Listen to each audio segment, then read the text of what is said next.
Hello, everybody, and welcome to Ramalinga Swami Center's colloquium series on equity and social determinants of health.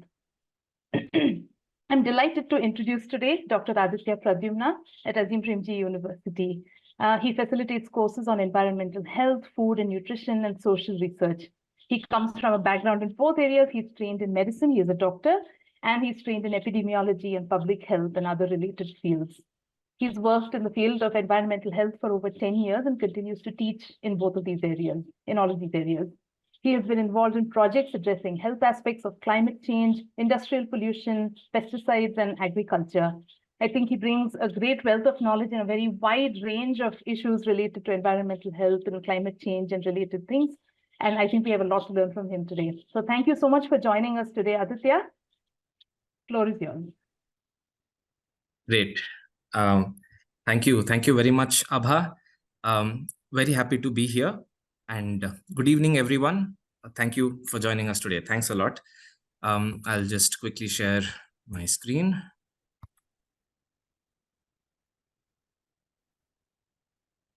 I hope you're able to see the screen. Yes. Right.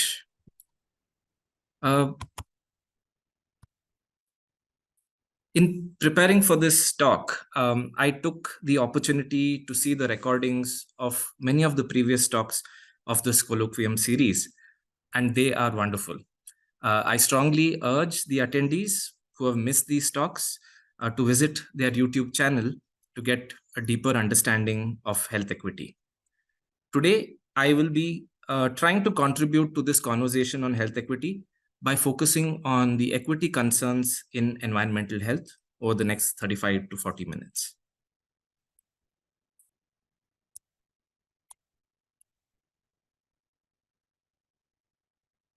I assume most of the audience is aware about what health equity is, but I have always tended to need reminders about the exact meaning of terms from the social sciences.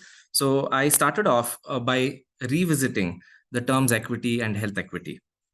Equity is the absence of unfair, avoidable, and remediable differences among groups of people. I will be focusing on this idea of differences between groups of people in today's talk. About health equity, it is achieved when everyone can attain their full potential for health and well-being. So here we focus on the outcomes of health and well-being for everyone. And health equity is also discussed as a matter of social justice as it pertains to the differences that are avoidable by reasonable action, which also becomes important in the context of our discussion today. And finally, the distribution of power and resources, which are key in understanding about health equity in general, is also the case in understanding and addressing challenges of environmental health equity. Now, many people are of the opinion that social scientists worry too much, particularly about equity and justice, and also that people are unnecessarily and wrongly spreading the messages of doom and gloom, that the world is not as hopeless as it seems. Here we have a picture of the late Professor Hans Rosling, who was very optimistic about the development trajectory of the world and has demonstrated his argument using data. You may have come across his book called Factfulness, his TED Talks, or also his Gapminder project. And yes, it is indeed true that many health and development indicators have improved. Just in India, life expectancy has improved from 45 years in 1960 to almost 70 in 2021. Of course, this is largely a function of reduction in infant mortality rate, which was over 160 infant deaths per 1,000 live births in 1960, and just 26 as of 2021. Rates of extreme poverty have also reduced from around 60% in 1950 to around 10% in 2020. Now, these are remarkable achievements in a relatively short period of time. Largely, these gains have come from our ability to manage the natural and social environment in terms of better access to water and sanitation, food, thermal comfort, and healthcare. So, why should equity still be a concern? Things are improving and health is improving, right? We also have the data scientist Hannah Ritchie, who has been called as the Hans Rosling of the environment movement, who says planetary damage, which relates to the degradation of the environment and pollution, that it is at its peak, meaning that the global environment is only going to improve here on. So is it time to move on from being concerned about environmental health inequities? Let's try to look at this in more detail. Firstly, let me briefly touch upon what environmental health is. We can say that it is primarily concerned with studying the environmental determinants of health. This has been the traditional focus. But more recently, and through frameworks such as ecological public health, we see that the focus has broadened, not just to focus on environmental hazards to health, but also on the interrelationships between people, society, and ecosystems, and how this influences health. I'll be drawing on both of these understandings as part of this talk. We are concerned about environmental determinants of disease because it is a significant contributor to the preventable global burden of disease. It is in the order of 25%, you could say, which is definitely very significant. And amongst these, for the moment, air pollution is the main contributor, whereas water, sanitation, and hygiene was a very important contributor till about 30 years ago. And things have improved in terms of water, sanitation, and hygiene over the last 30 years. In this figure, we also see non-optimal temperature, which is directly related to the hazards of climate change. But there are many other mechanisms through which climate change can influence health and health equity, and we will see more about that later today. Of course, while the size of the problem is of concern, it is the distribution, and more importantly, the unfair distribution of the problem that will be the focus of today's talk. So here I present, you could say, a very simplistic overview on how we can think about equity concerns in environmental health. The figure is inspired by various literature from public health and environmental health. This only scratches the surface, but will hopefully trigger the interest for a deeper exploration. For instance, the underlying factors shaping environmental quality leading to health inequity is one of the most critical aspects. So how do environments become hazardous? Here I mentioned about environment with hazards to health. How do they become hazardous? It could be through a combination of ignorance, neglect, omission, or rarely even acts of commission. For instance, in conflict zones, through the use of chemical, biological, and nuclear weapons. And on the other hand, do health promoting environments emerge out of nowhere? Not necessarily. It may come from the labor and at the cost of marginalized populations. And we will discuss about that more in the subsequent slides. But do hazardous environments by themselves cause poor health outcomes? We see that it is often mediated through factors such as heightened sensitivity, which means a population that is already burdened with ill health. They are more affected, disproportionately affected, when exposed to environmental hazards. Also, some populations have increased exposure. That is, it brings some sections of the population in closer contact with the hazards. And this can be a way in which the ill health results. And finally, their inability to manage these challenges. For instance, either the inability to protect themselves from the hazards or their inability to seek healthcare when necessary. Now, the drivers for all of these factors are no different from the drivers of hazardous environments. And many of these factors occur together, resulting in a situation of environmental health inequity. We'll look at examples of how all this plays out in subsequent slides. Now, because equity is concerned about differences or disparities between groups, I was thinking about which groups to consider. So this again is a very simplistic figure that I will present, but can hopefully provide some insights on how we can think about this. Well, right now, if you feel that there is something wrong with your eyes when you're looking at this figure, don't worry, the figure is oriented in a slightly disorienting way, and there was a design reason for this. So the first comparison that I'm looking at is between populations in high-income countries with those in low and middle-income countries. We will look at that in more detail soon. The second comparison is to look at populations within a country, for example, in India. And the groups one could consider here are the inequities between the richer sections of the population as compared to those of lower socioeconomic status.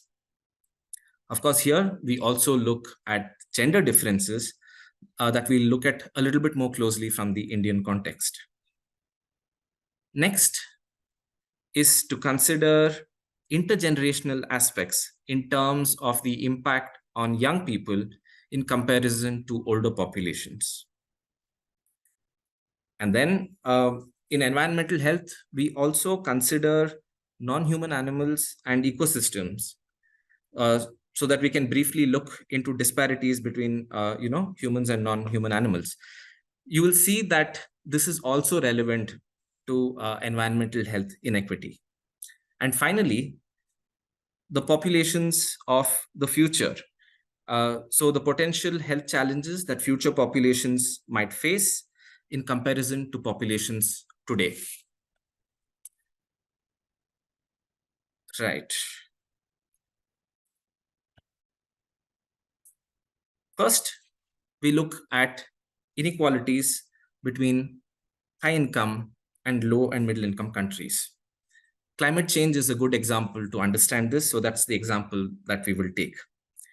Here in this figure, we see that despite some progress that has been made over the past couple of decades, high-income countries continue to emit greenhouse gases, which cause the climate change at a disproportionately higher rate as compared to low and middle-income countries. This is, of course, besides the historical emissions that have occurred over several decades, which are substantially larger for high-income countries and which continue to persist in the atmosphere, contributing to climate change now and will continue to do so in the near future. In addition, we see that countries that are contributing more to climate change are also less vulnerable to the impacts of climate change. Indeed, as we can see from the figure below, those countries that are emitting the least amount of greenhouse gases are also, as we can see, the ones that are most severely and acutely impacted by climate change. They are the most vulnerable to poor health outcomes in the context of climate change. When we talk about vulnerability here, it means being prone to poorer health outcomes. And this is happening through multiple mechanisms, such as extreme heat, worsening of drought and floods, food insecurity, and forced migration. So this is quite a stark picture of health inequity and is linked with colonial legacies of these countries. Overall, while all parts of the world are affected by climate change, far from being a great equalizer, as some people thought, it is actually a great multiplier of existing inequities, leading to disproportionate loss of life and livelihood in vulnerable countries and populations. In one effort to address this climate injustice, and after decades of lobbying, a loss and damage fund was finally approved a few weeks ago as part of the 28th Conference of Parties of the United Nations Framework Convention on Climate Change, which was held in Dubai. However, the fund available right now is far below the resources that are required to support countries that are affected by climate change. Just 1% of what is needed. The US, for example, which historically is the largest contributor to cumulative greenhouse gas emissions, has contributed only $17.5 million as compared to the $400 billion that is annually needed for addressing these challenges. In addition, Sultan Al Jaber, the host and president of the 28th Conference of Parties, said that there is no science to suggest that a phase out of fossil fuels is necessary to restrict global warming to 1.5 degrees above pre-industrial temperatures. This shows the persistent nature of challenges to addressing climate change, despite the overwhelming evidence and despite all of the advocacy efforts. And it also highlights the strong role of commercial determinants of health in addressing environmental health inequalities.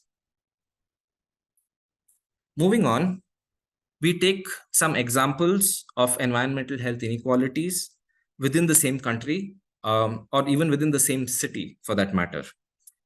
This example of exposure to air pollution demonstrates the unfair circumstances of Monu, a young teenager who lives in an urban poor settlement in Delhi, as compared to Amya, who lives in an affluent neighborhood of Delhi, just a few kilometers away from Monu. So personal level exposure to air pollution was monitored for both Monu and Amya over a period of 24 hours by my friend Meenakshi and her colleagues.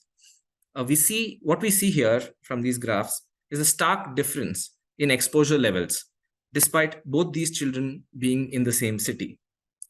It is related to the circumstances of their homes, their modes of travel in the city, and the facilities in their schools. Children like Monu spend more time outdoors, and the kitchens in their houses depend on firewood, and they have less access to technology and infrastructure to improve indoor air quality. The result of all this is an air filter, that demonstrates what Monu's lungs are going through as compared to Amya's. Mind you, Amya is also exposed to dangerous levels of air pollution, as it is hard to fully escape from this in a polluted place. But still, the levels of exposure are much lower as compared to Monu's. Such exposure greatly increases the risk of cardiovascular and respiratory disorders for Monu and all the others that live in settlements such as his. We also witness environmental health injustice in the form of contaminated water sources in industrially polluted areas.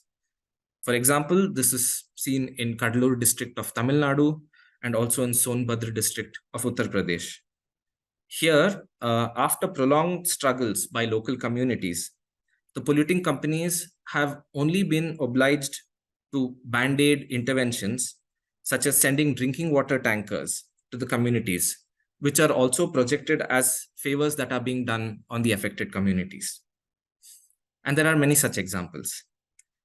We want our cities to be clean, but sanitation workers are exposed to lethal environments to maintain the cleanliness of our cities. We want electricity, but local communities that live near thermal power plants, such as the photograph shown here from Singrauli, Madhya Pradesh, are exposed to highly toxic environments. These are important ways in which caste and class mediate environmental health inequities in India and elsewhere. Of course, when we talk about inequities, we can witness how we can witness how this is happening at larger scales of country or city, but this is also happening within the same household, for example, and we can see how this is happening through gender. So due to gender norms, men and women are exposed to different environmental hazards with differing consequences. In the context of climate change, for example, studies are now showing and documenting how the trafficking of women and children increase after communities have experienced extreme weather events in places such as the Sundarbans. Households are left with very few resources to cope with repeated disasters, and it is the women and children, unfortunately, who bear the brunt of it. Two of my colleagues, Divya and Deepa, are also conducting a very interesting study right now, where they're documenting the disproportionate care work that women are having to undertake following a flooding event in Bangalore. Such events and the resulting coping and care work forces them to leave their education or their jobs, besides them also experiencing a care deficit. They are caring for their families, but not receiving adequate care in return. This can also be seen from the context of reproductive health, where the consequence of exposure to environmental toxins, such as some pesticides and heavy metals, can lead to an increased risk of infertility and also congenital anomaly among the children. And this leads to challenging social situations for women and additional care work. I think this slide may be having a little less to do with health inequity and maybe a little more to do with the different nature of health challenges that have been faced. So recent studies, for example, have revealed that climate change and the discourse around climate change has contributed to increasing mental health implications for a lot of young people. This is, of course, not something that the previous generation had to face. Well, of course, they have faced different sorts of environmental challenges that the current generation is not necessarily facing. For example, access to sanitation. But for sure, climate change is one of these factors that the younger generation is facing a lot more of. That being said, Professor Srinath Reddy, in his excellent colloquium address, described, among other things, how exposure to air pollution antenatally is associated with low birth weight, and also the impacts of environmental tobacco smoke on the growth and development of children through epigenetic modifications of gene expression. This is one mechanism through which young people's health continues to be influenced due to early life exposure throughout their growing years. Professor Bruce Lanfear's work also provides important insights on the lifelong impacts of toxic exposure on the developing brain. And there are a lot more toxins in today's environment as compared to the past. While we have discussed about human health inequity, and this is quite rife in our population, we also see a different form of health inequity. We see that non-human animals and ecosystems, which have not contributed to environmental degradation, are facing disproportionate impacts in the form of even extinction of species themselves. You might have heard of the 6th mass extinction that is going on right now. These are happening through multiple mechanisms, such as loss of habitat, toxins, and inhospitable temperatures. Even if this was not directly of concern to the public health sector, we see that communities that are closely dependent on ecosystems, such as fisherfolk and forest-dwelling communities, are actually greatly affected due to the damage to ecosystems. It affects their access to food, to medicine, their livelihoods, and also culturally important places. All of this leading to worse physical and mental health outcomes for these communities.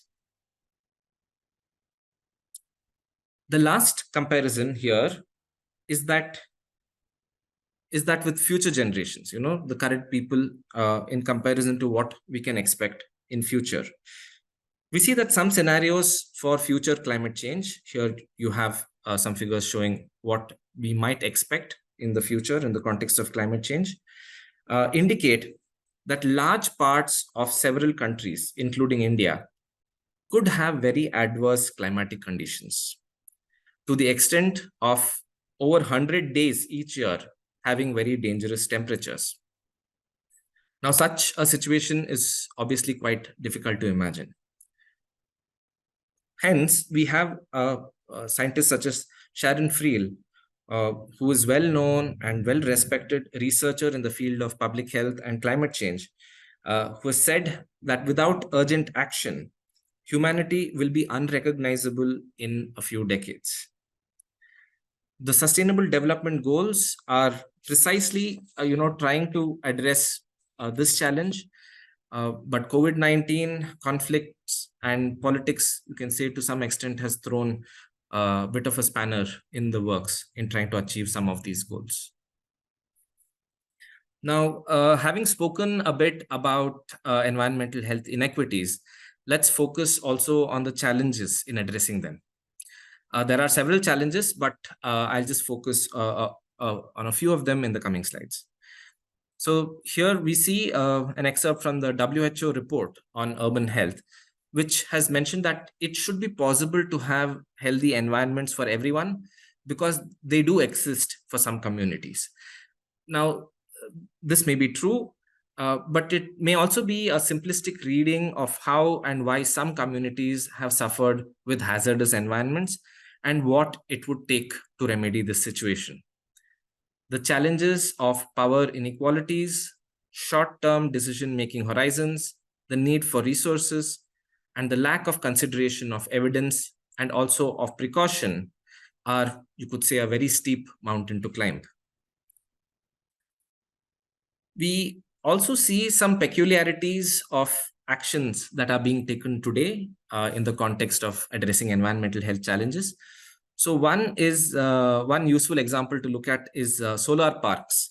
And these have an image of being quite a benign project, of not having any component of environmental damage or pollution.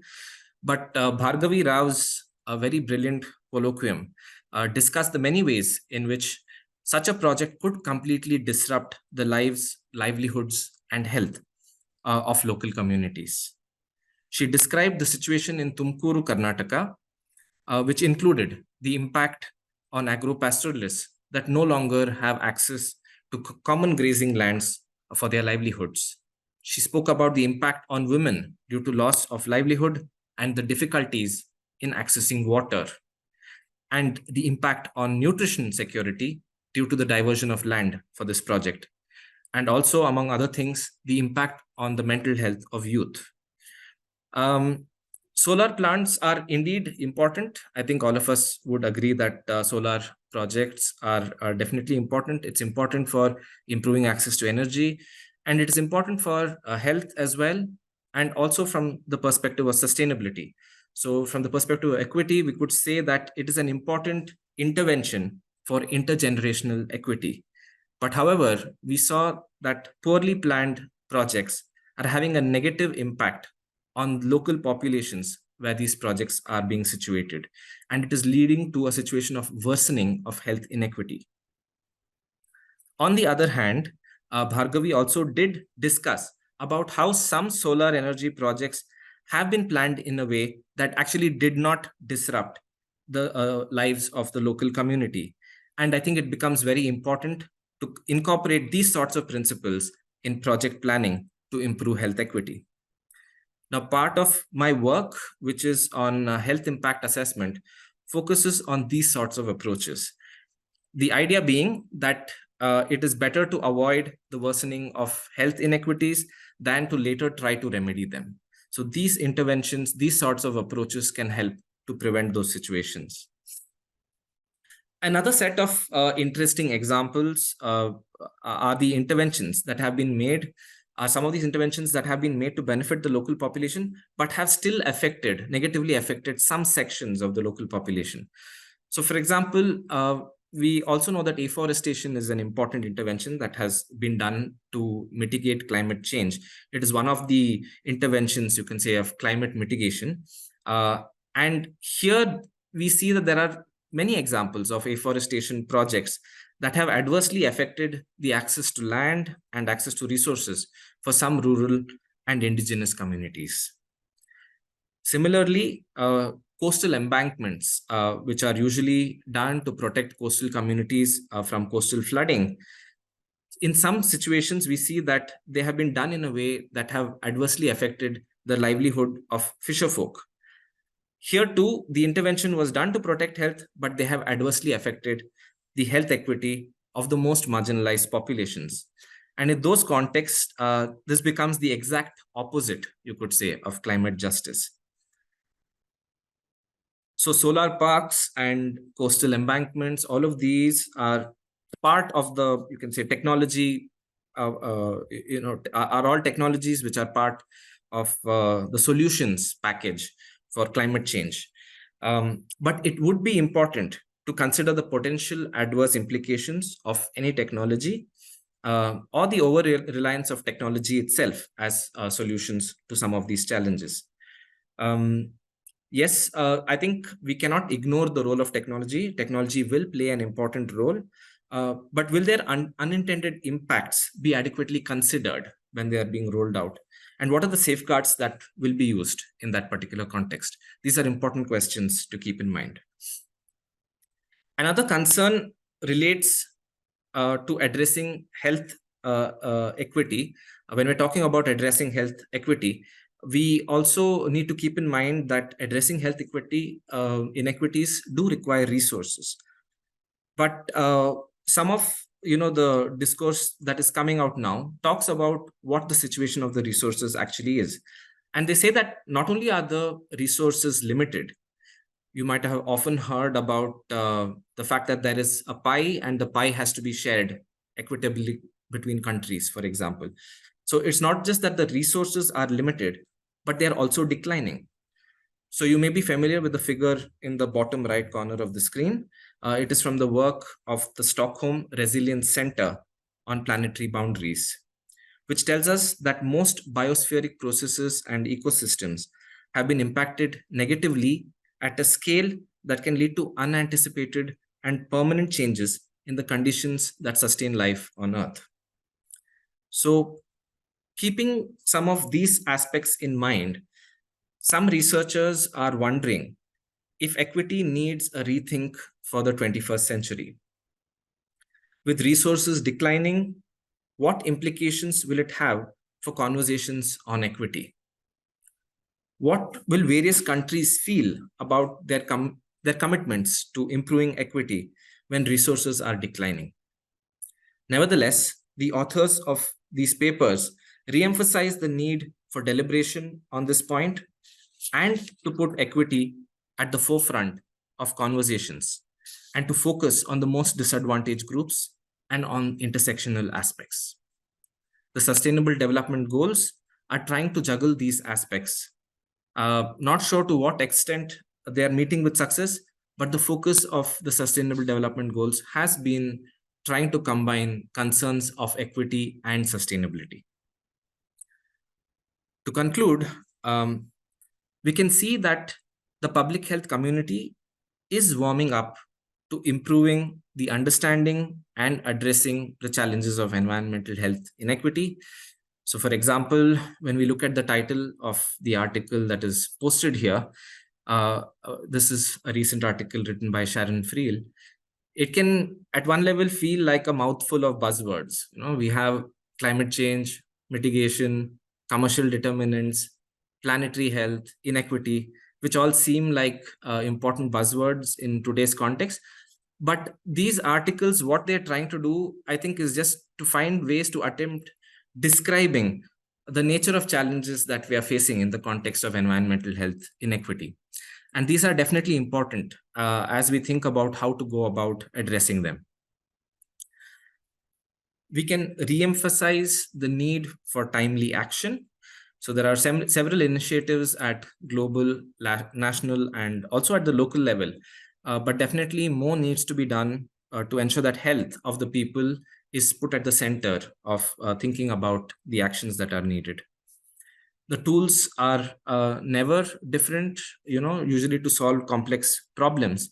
It involves people, dialogue, collective action, with some role for technology.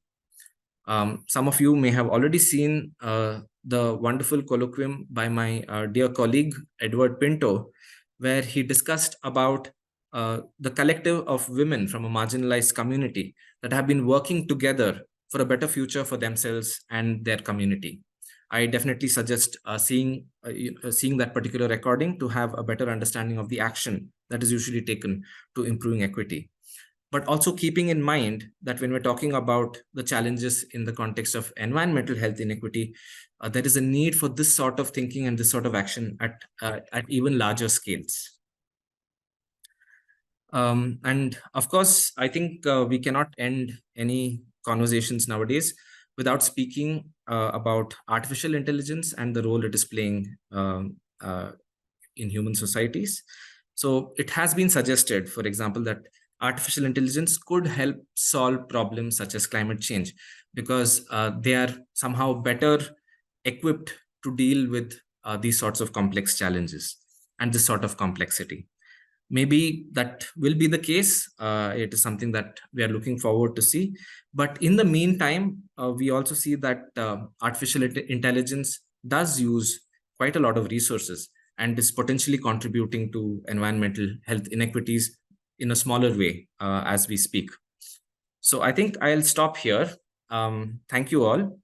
And especially to the organizers for giving me this opportunity to reflect about my field, take some time to think about environmental health inequities, and to share my thoughts with this esteemed audience. Thank you.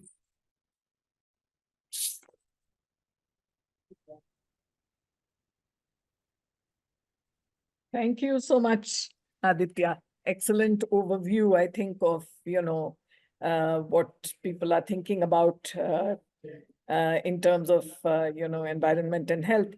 Couple of questions that come to mind. One, of course, I'd like you to, I know that you yourself have done some work in this field, and it would be interesting for you to sort of tell us a little bit about that and your reflections in, having sort of done an overview of the status of the field, to kind of dig a little deeper and describe a little bit about what you have done and what you think about it now in retrospect, because it's a few years down the line. Sure. So some of the things that I have, in some ways just brought into this talk was related to some of the work that I've done. I could just maybe drop on a couple of examples that come to mind quite clearly. So, for example, we did look at heat stress that rural communities are experiencing, and we did a study in 2015, 2016 in Jalna district of Maharashtra. And in that context, we were trying to understand how the communities are experiencing heat.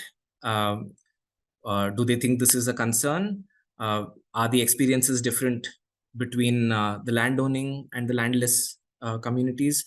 Are the experiences different between men and women? What do the local healthcare providers think about this? So we tried to understand some of these things in a good degree of detail. And for sure, that showed us some very interesting things related to how we can think about climate change and its influence on health equity in multiple ways. So, for example, we got very interesting insights of how those who own land, especially the slightly larger farmers, they are able to manage their exposure to extreme heat in a much better way, simply because they can decide when they should go out to work. They might go out in the morning and later in the evening, but when it's very hot, they would stay at home. But those who are dependent on daily wages, they did not have, quite often they did not have the options to take a break when temperatures were very hot. They would have to work in the fields. And so therefore, they're just so much more exposed to extreme heat in that context.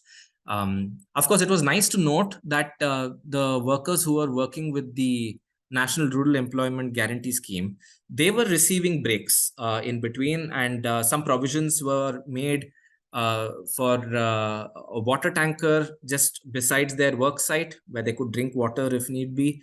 So it just shows that it is possible to make things better for people reduce their exposure to these harmful circumstances, just with a little bit of thought and with some resources coming this way. And it would be better for everyone in that context.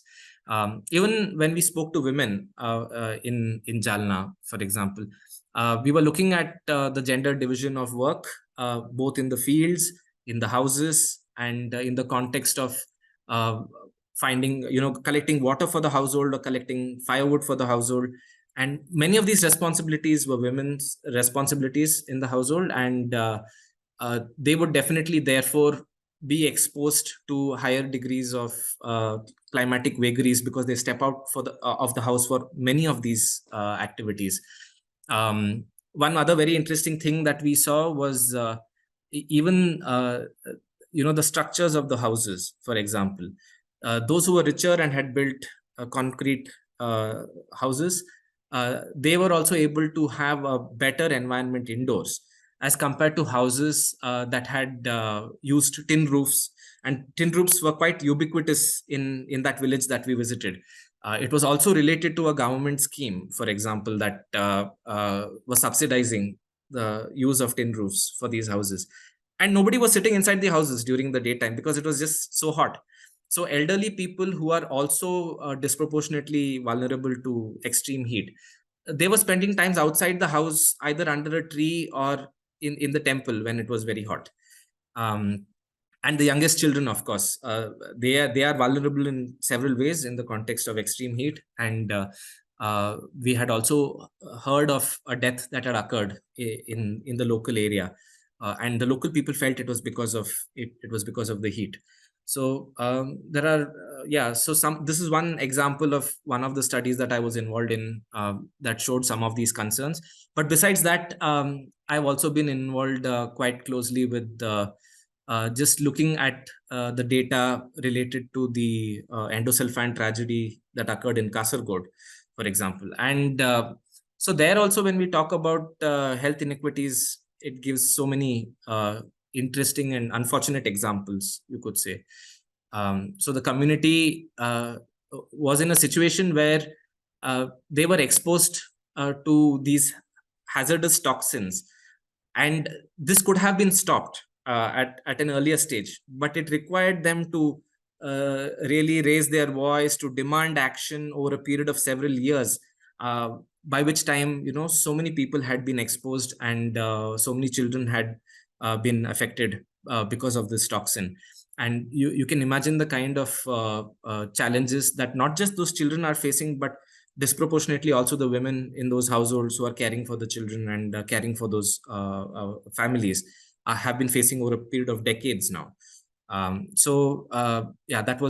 These are two examples that come to mind. But also, I think in the talk I spoke about industrially polluted areas. I visited many of them in Tamil Nadu, Madhya Pradesh, Uttar Pradesh, and have also looked at reports from several other parts of India.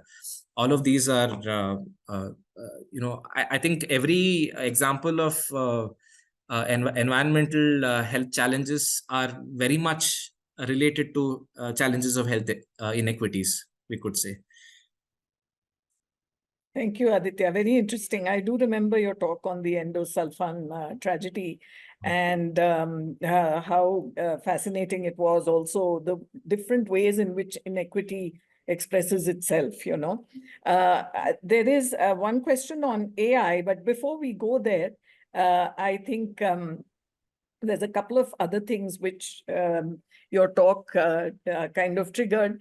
One is, I didn't hear you mentioning too much about the impact of climate change on, you mentioned agroecology, but its impact on agriculture and food production and nutrition. There's been a lot of conversation about that more recently. And, what we're finding is that somehow the conversation often leads to how can, this be managed to mitigate, for example, incidence of non-communicable disease or Right. some specific disease conditions further down the line, when actually I think it is more about people's nutritional outcomes and sense of well-being, rather than only in terms of controlling, disease outcomes. I was wondering if you could reflect a little bit on that. And, I know that now you're teaching a course on nutrition, so I'd be very interested to hear your views. Definitely. Can you briefly just repeat the question itself? No, I mean, the question itself is, how do you see the connection between agroecology, changing agroecology because of climate change, its impact on agriculture, on food production, nutrition, that whole chain of, this is without doubt one of the most important impacts of climate change. So agriculture is very much dependent on the climate. So those who are involved with agriculture are almost always thinking about the climate. They plan their entire year keeping in mind the seasons. They plant their crops with the knowledge that they have related to when they might expect rains or when they might expect dry spells. Now, what has happened in the context of climate change is there has been great degree of disruption in how farmers are even thinking about agriculture, or even thinking about whether agriculture can continue to be a viable livelihood to begin with. So farmers have lost their crops because monsoons have been late, or there has been too little of rainfall. Sometimes there are rains in summer which are unexpected, and it leads to a situation where the land is not adequately prepared for planning the crops during the monsoon. We could so in this way, I think besides this, there are of course heavy rains that come that destroy crops. There are increased frequency and intensity of droughts.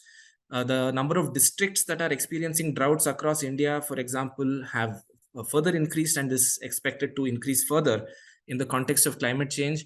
So for example, for sure, I think agriculture, because it is such an important sector in India, with more than 50% of the population directly dependent on agriculture, it is surely one of those sectors that you can say is going to have the maximum impact in terms of not just livelihoods, but also on health.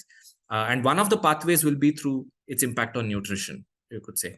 And there are many mechanisms by which climate change will affect nutrition. One is, of course, the food security aspect itself, which I just spoke about. The fact that crops, you cannot really be quite confident about whether you're going to have a crop at the end of the year. But in addition to this, they've also shown that climate change will affect the quality of the crops themselves.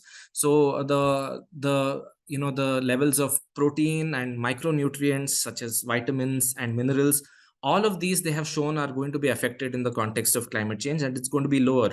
Even if it's lower in the order of 10%, you can imagine that at a population scale, a 10% reduction in the availability of these micronutrients could be quite significant in terms of nutritional outcomes for the population. There are definitely many ways in which climate change is going to impact nutrition. Of course, I've talked about fisher folk as well. Communities that are dependent on fish for their nutrition and livelihoods as well are experiencing the impacts of climate change. Warmer oceans, warmer waters are leading to situations where fish populations are getting depleted. Of course, that is not the only driver of depleting fish populations. There are also several other drivers related to commercial determinants of health on how fish are being, fishing industry is being taken over by large commercial entities. But it is also related to climate change and its impact on the habitat of fishes. So there was an image in my talk of a picture from Australia where millions of fish had died because of extreme heat that had occurred in one of those Australian cities. So for sure, nutrition, I think, is going to be one of the very, very important impacts over the coming decades. And I usually talk about how this is, of course, something that people have spoken about, and this has been debated. So climate change, you might have also heard that it might impact the perennial rivers of the Himalayan system. So there are some studies which are talking about, the melting of the glaciers and the transformation of the Himalayan river system from a perennial system to a seasonal system. And we have over 500 million people in the Gangetic Plain that are actually dependent on this water for their livelihoods and for domestic purposes. So what is really going to happen to communities that are dependent on the Gangetic rivers? So yeah, food security and nutrition is one of the very critical sort of concerns in the context of climate change. Thank you, Aditya. Let us go to, I can't hog all the time here. So let's see. There's been one question from Leela Varki about, could you give an example about inequity related with language, especially with AI and health? I think AI is a topic that a lot of people are quite engaged with these days. So what are your thoughts on that? What is the question? I'm just trying to see if I can find it. I can't find it. Yeah, okay. It says, please do give an example about inequity related with language, especially with AI and health. It's a little bit out of topic, or no, it also says, I mean, language to describe environmental challenges by different groups. Okay, language in that sense, not just language per se. So this is a very interesting question, and this is related to some of the conversations that I'm having with my colleagues also, because currently I'm engaged with a project that is trying to understand the practice of uncultivated foods, communities using uncultivated foods for their nutrition. And in that context, we have had conversations about the experience of climate change and environmental degradation in some of those communities as well. And then I realized that the way in which we are expressing the words such as climate change is not necessarily translating in a way that is immediately understandable and relatable to a group of people, and how they might experience and talk about climate change. Also, we have to actually listen more closely to each other to really understand what people are actually talking about. Because farmers obviously have, I mean, it's not just farm. All of us have experienced climate change, I feel, is what I feel now. Over the last few years, being in the changes I've seen in Bangalore, partially, I imagine, is very much related to climate change. So all of us are experiencing these changes. But the way we are able to talk about these changes and communicate about them is definitely something I think that requires more attention. And it has not necessarily received the sort of attention that it should. For example, I can think about some conversations I've had. I don't know if you're able to hear me. Srilata's screen has frozen, but maybe I can continue to speak. No, you're still audible. Go on. All right. Okay. So when we went to Jalna to conduct the study on heat stress, so we were trying to understand how people have experienced it. And so we have medically, some ways in which symptoms are described in terms of increased sweating or headaches, or some of these ways. But the people were reporting things such as an increased feeling of stress or tension or anxiety. They would call it ghabarahat. So this was something that we had to contend with also, because people, and it was not just one person who was saying this, it was many people who were saying this. And so we also had to think about the experiences of local people and how they are reporting some of these challenges. Even in the context of industrially polluted areas, local communities that have been facing industrial pollution over several decades have a very rich understanding of the problems that they are facing. And a person from outside trying to go and understand their problems from what they have understood, maybe from reading some of this literature, may not necessarily be as comprehensive as the specific experiences that a local community is having in the context of their experiences with the pollution that is particular to the context that they are in. And so they're also talking to the local communities about what it is that they have experienced, and documenting this and trying to understand this has been an important sort of an intervention. And there has been such a platform called CHESS, Community Health and Environmental Survey Skillshare, that I have peripherally also been a part of, and many of my friends have been very integrally involved in this initiative, where it is a forum where communities affected by these sorts of challenges sit together with doctors, lawyers, and environmental activists to try to understand each other, and so that everybody is wiser about how these challenges can be understood and addressed at the end of it. So language, I would say, is definitely very important, and talking to people, talking with people, understanding their specific experiences and circumstances, I think can help improve our own language on how we understand some of these problems. And in the context of artificial intelligence and language, I don't know. I really don't know what to say. For sure, artificial intelligence at this point in time is more accessible maybe to some people because of language constraints. Yeah, that's as much as I can say. I think generally when we talk about knowledge and resources, those who are knowledgeable about English inevitably have an advantage in their access to resources. And it is no different when we talk about artificial intelligence as well. Thank you, Aditya. I'm sorry I missed a little bit of your response because I had a panicky moment. Our internet suddenly went kaput, but I caught the last part of it. And I think that was a very interesting response that you gave to the question. One more request here is from Abha, wanting to hear an example of collective action leading to mitigation of climate or environmental concerns. And, I know that you are engaged with multiple,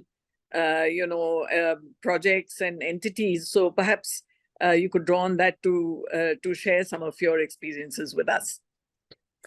Right. Okay. So maybe I could talk about two examples where this sort of idea, and specifically you wanted about climate change, is it? All right. So yes. So when we talk about action to address climate change, we will largely be talking about adaptation, because action related to mitigation is needed at a scale that is beyond what can happen, I think, in the context of a local community. Mitigation action is primarily dependent on the collective action of governments and corporations, is primarily what I feel. And the negotiations that are happening at an international scale as part of the Conference of Parties related to the Framework Convention on Climate Change, that is the sort of collective action that is needed at an international level to address the challenge of climate change mitigation, which is trying to halt climate change itself. But the collective action about which we can get many interesting examples are the local level actions to address climate change adaptation. So as I spoke earlier, communities are going to be vulnerable to climate change in their own unique ways, depending on their own circumstances. And so there have been many interesting initiatives that are happening at local level with a variety of non-governmental organizations from across India that are trying to improve the resilience of local communities in the context of climate change. So my thoughts immediately go to organizations such as Watershed Organization Trust that specifically had a very interesting project on climate change adaptation. So as part of this project, they were trying to bring together a variety of interventions focusing on livelihoods, focusing on education and health. They were trying to bring all of this together. And the manner of, you can say, implementing these projects were through, you can say, involving local volunteers, through involving local people, systematic sort of engagement in terms of provision of resources and multiple sorts of resources. It could be financial resources, it could be trainings, it could be a platform to come together and to plan for the local agroecology. Interesting skills such as water budgeting, the provision of resource persons to regularly visit these communities, to help facilitate some of this collective action, the kind of work that might be needed in improving the local agroecology through watershed development interventions. And all of this requires local people to come together, not just to talk, not just to discuss, but also to put in physical labor. Many of these interventions require some sort of physical, you could say, interventions to improve the local ecology, to make it more resilient to the vagaries of climate change. And they've had some very interesting outcomes of the work that they have been doing across Maharashtra and also in other states. They have also been working in Andhra Pradesh. They have worked in Madhya Pradesh and Rajasthan. And several, you might have heard of other organizations that are also looking at water conservation and equitable distribution of water resources in areas that are semi-arid. So there are many organizations doing interesting work related to climate change adaptation using collective action approaches. Thank you, Adithya. One last thought, which is, you've described a few ways forward. As you say, mitigation may not be the best, it may not be an option open to, smaller organizations and individuals, etc., but adaptation certainly is. But when you look around the landscape, how does it appear to you? I mean, do you feel like we're on a reasonable trajectory towards, a more hopeful outcome, or, is it just a drop in the ocean, and actually there are things that are happening that are much larger than what, individuals or even organizations can manage at local levels? I mean, for sure, I would never say that it's a bad idea to do something at an individual level. For sure, when people start thinking about their own individual actions, they might also be more motivated to join collective action. So I wouldn't say that individual actions have no value. For sure, I have tried to do things in my own context. Many decisions that I make do keep in mind, the sort of potential environmental impacts it might have. And I feel that when you see that there is a community of people who are concerned about these sorts of problems, it motivates individuals as well. I know that there are friends who have told me that they might have been motivated looking at me and have become more knowledgeable, having observed some of my behaviors, for example. And all of this, I think, is important, and this is not necessarily to stand on some sort of moral high ground, but out of some genuine concern for the potential impacts we might be having. And it's not some vague sort of impact. The conversation we are having is on health equity. So if my action is somehow damaging health equity, it is something that is of concern, and is something that I would definitely need to keep in mind. So I would say that individual actions are always wonderful to see, and hopefully this will only lead to more collective action by people. Yeah.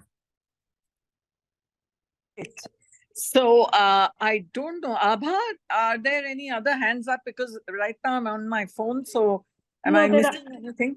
No, there aren't any more questions right now. Okay, great. Well, in that case, let me thank you, Adithya, for a wonderful talk and a very interesting Q&A session. I learned a lot from this session, and I hope we can continue this conversation even offline. It would be really nice to continue to be in touch. Yes. And good luck with everything. Thank you very much, Srilata, Abha, and Radhika. It was a great pleasure. Thank you very much. Thank you. Thank you, Adithya. Thank you so much. Bye.